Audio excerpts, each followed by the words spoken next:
Imaginez ceci, et si vous pouviez planter un légume une seule fois et ensuite le récolter pendant 5, 10, peut-être même 30 ans.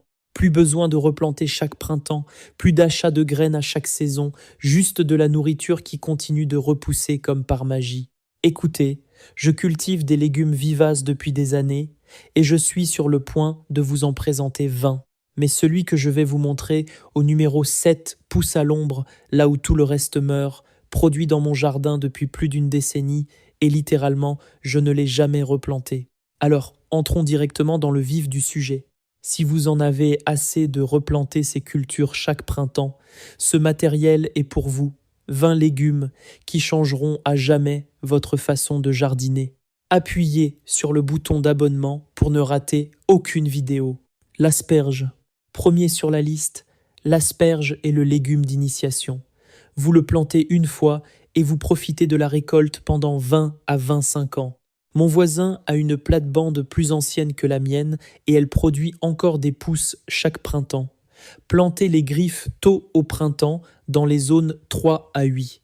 Elles nécessitent un plein soleil, un sol bien drainé, mais il y a tout de même un piège. Vous ne pouvez pas récolter la première année. Je sais qu'il est difficile de patienter, mais à partir de la 3e année, vous couperez pratiquement des pousses fraîches tous les matins pendant des décennies. Une astuce bonus. Entre la 2e et la 3e année, ne récoltez qu'environ la moitié des pousses. Laissez le reste grandir en ces feuilles duveteuses. Cela a l'air bizarre, mais elles nourrissent les racines et accumulent des réserves d'énergie pour une énorme récolte future. Si vous faites cela correctement, d'ici la 5e année, vous aurez plus d'asperges que vous ne pourrez en utiliser. La rhubarbe. Suivant, la rhubarbe. La rhubarbe est fondamentalement le char d'assaut des légumes vivaces. Elle est indestructible. Vous la plantez une fois et elle survivra même à votre prêt hypothécaire. Plus de 20 ans de superbes tiges rouges. Elle aime le froid, zone 3 à 8, et a même besoin de gel pour bien produire. Plein soleil à mi-ombre, entretien minimal, récoltez les tiges quand elles font 25 à 38 cm. Ne les coupez pas, saisissez-les près de la base, tournez et tirez. Ne prenez jamais plus de la moitié de la plante à la fois, sinon vous l'affaiblissez. Important, ne mangez pas les feuilles, elles sont toxiques. Seules les tiges sont comestibles. Plantez-la du côté nord du jardin pour qu'elle ne fasse pas d'ombre aux autres cultures. Ces plantes deviennent énormes, 1-2 mètres de haut, avec des feuilles comme dans Jurassic Park.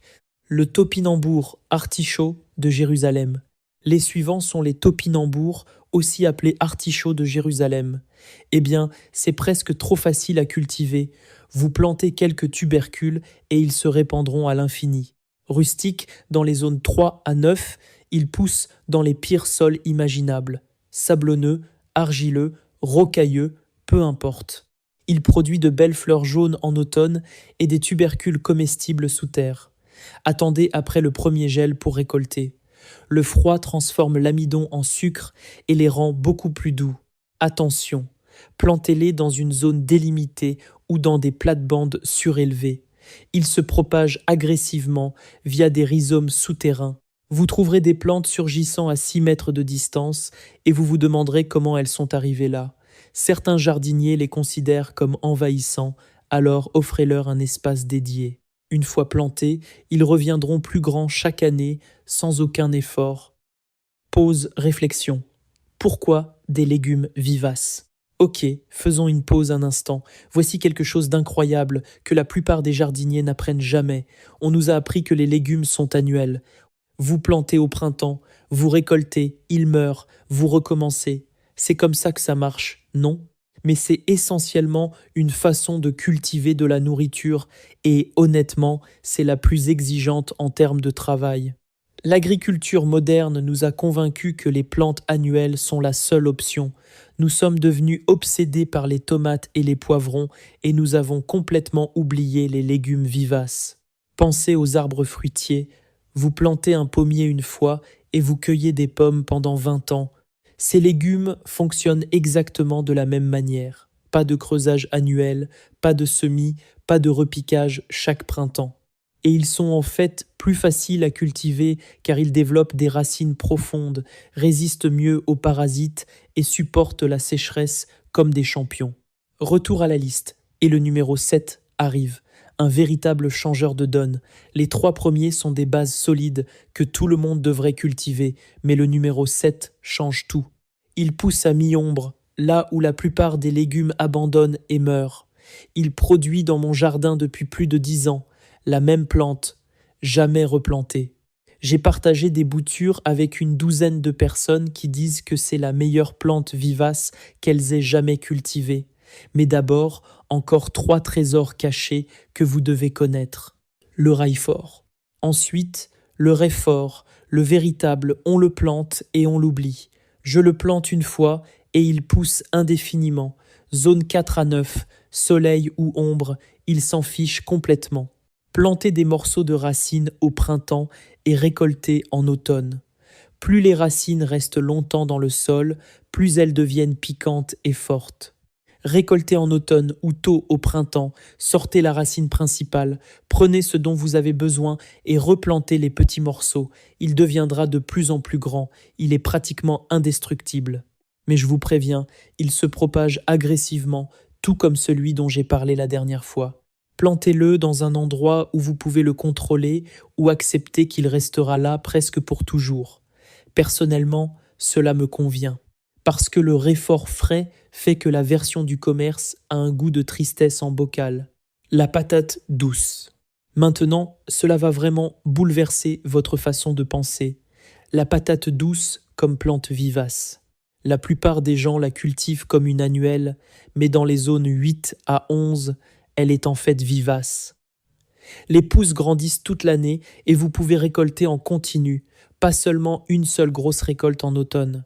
Même dans les zones plus froides, vous pouvez rentrer des boutures à l'intérieur pendant l'hiver et les replanter au printemps. Et plus intéressant encore, les vignes produisent des feuilles comestibles qui ont un goût similaire aux épinards. Ainsi, vous obtenez des tubercules sous terre et de la verdure au-dessus du sol à partir de la même plante. Plantez-la en plein soleil, dans un sol meuble et bien drainé. Dans les zones de transition, appliquez une épaisse couche de paillis pour une protection hivernale. Je vais vous donner une astuce avancée. Lors de la récolte d'automne, laissez de petits tubercules de la taille d'un doigt dans le sol. Ils donneront de nouvelles pousses au printemps, rendant la patate douce vivace, même dans la zone 7. L'oignon égyptien, oignon rocambole. Ok, le suivant est tout simplement bizarre et j'adore ça. L'oignon égyptien. Au lieu de graines, il produit de petits bulbes au sommet des tiges. Ceux-ci deviennent si lourds qu'ils plient la tige jusqu'au sol et se replantent d'eux-mêmes. En gros, ils marchent dans le jardin. En quelques années, ils peuvent se déplacer à plusieurs mètres de distance. Rustiques dans les zones 3 à 9, ils produisent toute l'année dans les climats doux. Vous pouvez consommer les feuilles comme des oignons verts, les bulbes souterrains comme des échalotes et les bulbes du haut comme des oignons grelots. 3 types de récoltes dans une seule plante. Plantez les bulbilles ou les divisions à l'automne ou au printemps. Ils s'installent rapidement et commencent à marcher dès la 2e année. Si vous voulez du contrôle, récoltez les bulbilles avant qu'elles ne tombent. Sinon, profitez de regarder leur migration. Numéro 7, le chou d'Aubenton, chou arbustif. Bien, le voici, le numéro 7. Le chou arbustif. Cette plante a complètement changé ma façon de penser la culture de la nourriture. Le chou ordinaire est annuel ou, au mieux, une vivace à courte durée de vie. Mais le chou arbustif produit pendant 10 à 15 ans. Dans les zones 9 à 11, il pousse toute l'année et atteint 2 à 3 mètres de haut, devenant littéralement un petit arbre. Voici ce qui le rend spécial. Il supporte la mi-ombre mieux que presque n'importe quelle plante produisant de la nourriture. J'en ai un planté du côté nord du garage où rien d'autre ne pousserait. J'ai essayé des tomates, elles ont poussé quétives et n'ont presque rien produit. J'ai essayé le chou normal, il ne s'est pas développé. J'ai essayé la laitue, elle a monté en graines immédiatement, puis j'ai planté le chou arbustif il y a 7 ans, la même plante, jamais replantée. Et il m'a offert des feuilles grandes, riches et nutritives tout ce temps. Il se prête aux zones 8 à 11 pour une croissance vivace complète. La zone 7 fonctionne avec une protection hivernale. Appliquez beaucoup de paillis et, éventuellement, couvrez avec un voile d'hivernage pendant les périodes de fort gel. Vous récoltez les feuilles du bas chaque fois que vous en avez besoin et la nouvelle croissance apparaît constamment au sommet. Vous pouvez récolter tous les jours et il continuera à produire. La partie intéressante, il ne produit pas de graines. La seule méthode de multiplication est par bouturage. Vous coupez un morceau de tige d'environ 15 cm, vous l'insérez dans le sol, vous maintenez l'humidité et il s'enracinera en quelques semaines. Le taux de réussite est d'environ 95%. Honnêtement, si vous ne choisissez qu'une seule plante de toute cette liste, choisissez le chou arbustif. Vous le plantez une fois et vous avez de la verdure pour une décennie. C'est une super affaire. L'épinard de Malabar. Continuons. L'épinard de Malabar. Plante grimpante amateur de chaleur, vivace dans les zones 10 et 11. Même dans les zones plus froides, il se ressème si bien qu'il se comporte comme une vivace. Les feuilles épaisses et succulentes ont un goût d'épinard avec une légère note citronnée. Il grimpe, alors offrez-lui un treillis ou une clôture. Une astuce rapide, pincez régulièrement les extrémités de croissance. Cela le fait se ramifier et produire beaucoup plus de feuilles au lieu d'envoyer une seule longue liane sans feuilles. La Christophine, chayoté. La suivante pousse d'une manière très étrange. La chayote, liane vivace dans les zones 8 et plus chaudes. Eh bien, une seule plante peut vous donner des dizaines de fruits en forme de poire. Ce qui est étrange, vous ne plantez pas de graines, vous plantez le fruit entier et la liane pousse de l'intérieur de celui-ci. C'est fascinant à regarder. Ces lianes sont énormes, elles peuvent atteindre 9 mètres en une saison. Offrez-leur un support solide, car une liane mature avec des fruits peut peser des centaines de kilos. Dans les zones 9 à 11, ayant le même système racinaire, elle revient plus grande chaque année. La première année, vous pouvez avoir 20 fruits et la troisième année, même 60. Vous pouvez consommer les fruits, les jeunes pousses, les feuilles et les racines tubérisées. En gros, plusieurs légumes dans une seule plante. L'épinard d'Okinawa. Ensuite, l'épinard d'Okinawa. Vivace tropical, il produit toute l'année dans les zones 9 à 11 avec des feuilles spectaculaires, violettes en dessous. En plein soleil, les feuilles deviennent plus petites et plus dures. À l'ombre, elles sont plus grandes, plus tendres et la plante est plus heureuse. Récoltez les feuilles selon vos besoins. Il continuera à produire. Il se multiplie par division ou par bouture de tiges. Il s'enracine très facilement. Dans les zones plus froides, cultivez-le en pot et rentrez-le à l'intérieur en hiver. Il fonctionne très bien aussi comme plante d'intérieur. L'oseille. La suivante produit plus de verdure que n'importe quel annuel que j'ai cultivé. L'oseille. Vivace rustique, au goût citronné. Elle vit de 5 à 10 ans dans les zones 5 à 9. C'est l'une des premières plantes à apparaître au printemps. Du plein soleil à la mi-ombre, elle tolère les sols pauvres. Arôme d'agrumes intenses, parfait pour les salades. L'astuce essentielle, coupez immédiatement les tiges florales dès leur apparition. La floraison rend les feuilles amères. Taillez-les régulièrement pour avoir des feuilles tendres pendant des mois. Le taro, vous en avez déjà mangé, mais vous ne l'avez probablement jamais vu pousser. Ces plantes énormes, avec des feuilles comme des oreilles d'éléphant, c'est le taro. Il est vivace dans les zones 9 à 11. Les cormes souterrains sont pleins d'amidon. Il aime l'eau. Plantez-le dans des zones marécageuses où d'autres légumes pourriraient. La mi-ombre est parfaite. La plante continue de produire des cormes latéraux. Récoltez le corme principal, laissez les latéraux, et ils deviendront la récolte de l'année prochaine. Qu'est-ce qui est essentiel? Il doit être très bien cuit. Les cormes crus sont toxiques. La ligne droite. Bien, nous entrons dans la dernière ligne droite. Le numéro 15 va vous surprendre. La plupart des gens le tuent par erreur. Et le numéro 20 améliore votre sol tout en vous nourrissant. Finissons en force. Le pois carré. Haricot ailé. Haricot ailé. Haricot ailé. Le suivant, le pois carré, est fondamentalement un supermarché sur une tige, parce que chaque partie est comestible, gousses, feuilles, fleurs, racines, vivaces dans les zones 10 à 11.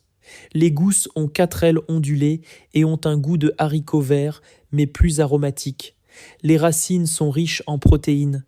Numéro 15. Le manioc. Le numéro 15 pourrait vous surprendre. Le manioc. La plupart des gens le cultivent comme une annuelle, le récoltent complètement et détruisent la plante. Mais dans les zones 10 à 11, si vous le laissez dans le sol, il devient un arbuste vivace. Les racines grossissent la 2e et la 3e année. Au lieu de tout récolter, prenez 1 ou 2 racines selon vos besoins. La plante continue de pousser. C'est comme une cave à racines vivantes. Extrêmement résistant à la sécheresse, il prospère dans les sols pauvres. Ce qui est crucial, le manioc cru est toxique. Il doit être épluché et bouilli pendant 20 minutes. Préparé correctement, il est sûr et nourrit plus d'un demi-milliard de personnes dans le monde. L'arrowroot marrante. Ensuite, l'arrowroot, la vivace tropicale qui produit des rhizomes riches en amidon pour une farine de gluten, en fait sans gluten. Vivace dans les zones 9 à 11, il pousse à l'ombre et dans l'humidité, là où la plupart des cultures échouent. La partie intéressante, il s'améliore avec l'âge. Les rhizomes des années 2 et 3 sont fondamentalement plus gros et de qualité supérieure. Ils préfèrent la mi-ombre ou l'ombre totale et produit pendant une décennie ou même plus. L'épinard de Lagos, Célosie. Ensuite, l'épinard de Lagos, une plante tropicale vivace à croissance rapide avec des feuilles tendres, vivace dans les zones 10 et plus chaudes. Il pousse si vite qu'il se ressème à coup sûr même dans la zone 9. Il peut atteindre près de 2 mètres en un mois. Récoltez les jeunes feuilles et les pointes. Plus vous coupez, plus il produit. Résistant à la chaleur, qui détruit les épinards ordinaires. Et s'il meurt en hiver, les graines tombées germent partout au printemps. Les pousses de bambou suivent les pousses de bambou. Oui, le bambou est un légume. Les variétés cespiteuses, non traçantes, sont les meilleures pour les jardins potagers. Elles restent sur place et produisent des dizaines de pousses chaque printemps, rustiques dans les zones 5 à 11. Récoltez les pousses quand elles font un 5, 30 cm, lorsqu'elles sont tendres. Saison courte, mais production énorme. Attention, ne plantez que des variétés non envahissantes. Le bambou traçant peut accaparer des terrains. Vérifiez la législation locale. Dans certaines régions, il est interdit. Le chaya, l'épinard maya. Le suivant, le chaya. L'épinard maya, eh bien, un arbuste vivace qui produit des feuilles riches en protéines toute l'année dans les zones 9 à 11. Il pousse jusqu'à 2 à 2, 5 mètres, presque sans parasites, résistant à la sécheresse, extrêmement nutritif. Important, il doit être cuit plus de 20 minutes. Les feuilles crues sont toxiques, ne les cuisinez pas dans des récipients en aluminium. Préparé correctement, il est exceptionnellement riche en protéines, calcium et fer. Numéro 20. Le moringa. Et voici le numéro 20, mon préféré personnel. Il améliore votre sol tout en vous fournissant de la nourriture. Le moringa, l'arbre miracle, vivace dans les zones 9 à 11. Même comme annuel, il atteint 3 à 4 mètres en une saison. En tant que vivace, il produit toute l'année. Et chaque partie est comestible. Feuilles, gousses, fleurs, graines, racines. Les feuilles comptent parmi les aliments les plus riches en nutriments.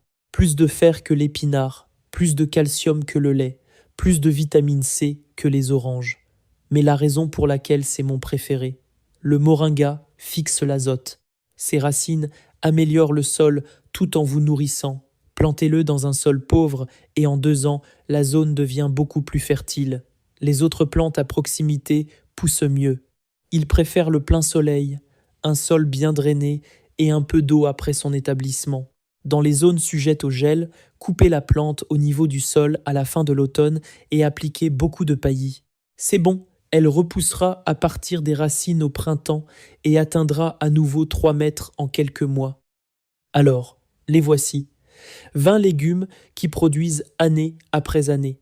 De l'asperge pendant 25 ans, au chou arbustif à l'ombre pendant une décennie, jusqu'au moringa qui améliore votre sol tout en vous nourrissant. Lequel allez-vous planter en premier? Laissez un commentaire et dites-le moi. Je les lis tous et j'adore connaître vos plans de jardinage. N'oubliez pas de vous abonner. De nouvelles vidéos tous les jours sur la façon de cultiver plus intelligemment, pas plus durement. Merci beaucoup d'avoir regardé et bon courage.